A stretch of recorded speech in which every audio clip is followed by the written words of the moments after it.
Hello friends.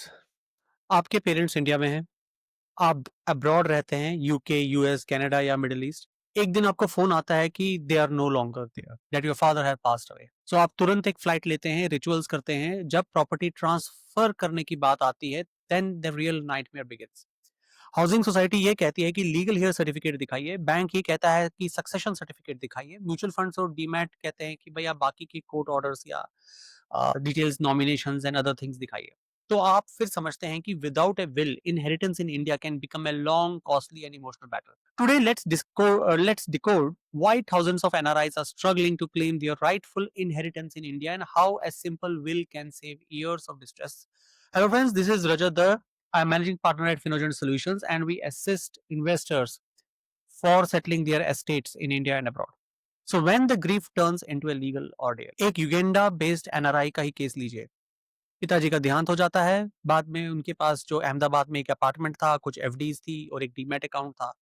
But होने को तो सब कुछ था, बस एक बिल नहीं थी।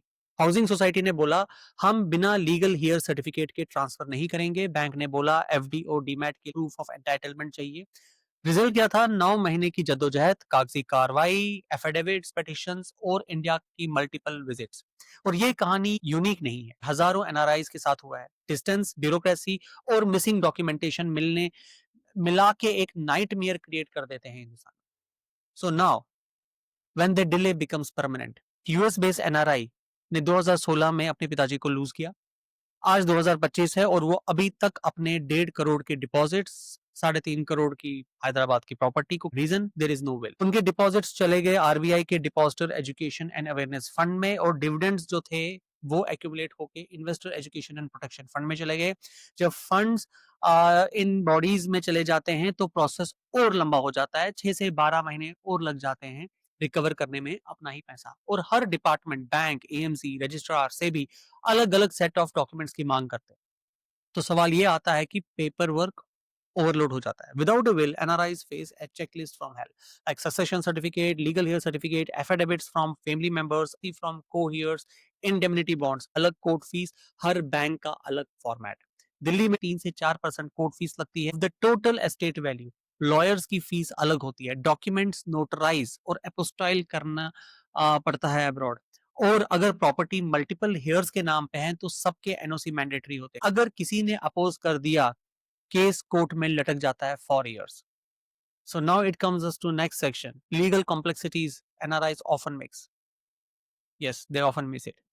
लीगल एक्सपर्ट्स कहते हैं कि इवन इफ नॉमिनी एग्जिस्ट करता है, बिना विल के एसेट ट्रांसफर नहीं होता। In that case letter of administration file करनी पड़ती है कोर्ट में।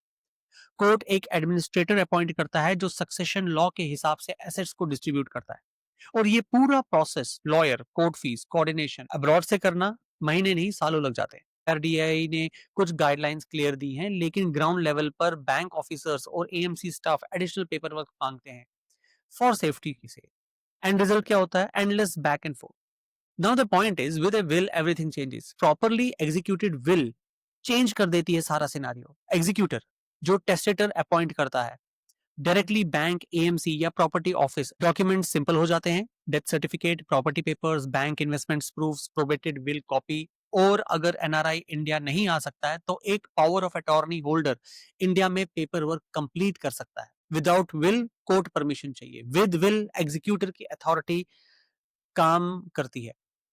अब सवाल आता है प्रोबेट, पीओए और प्रैक्टिकल स्टेप्स। एक और इंपॉर्टेंट कॉन्सेप्ट है प्रोबेट का। प्रोबेट एक कोर्ट प्रोसेस होता है जो विल को वैलिडेट करता है।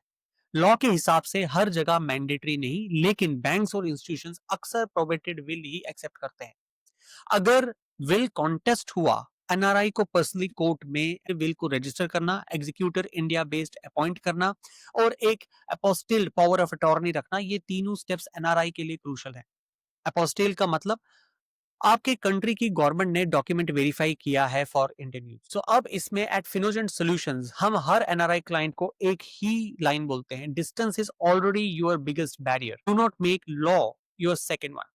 एस्टेट प्लानिंग कोई लीगल फॉर्मेलिटी नहीं है, ये एक फैमिली कंटिन्यूटी प्लान है. Simple registered probated will can save your heirs from months of legal distress, crores of rupees in limbo, and repeated Indian trips. So, if you are an NRI with property and investments in India, please do not postpone your will. It is not about control, it is about clarity. It is not about wealth, it is about peace. This is Rajadhar helping NRIs protect their legacy and simplify their inheritance only on Philogent Legal Simplified. Because distance shouldn't delay your family peace.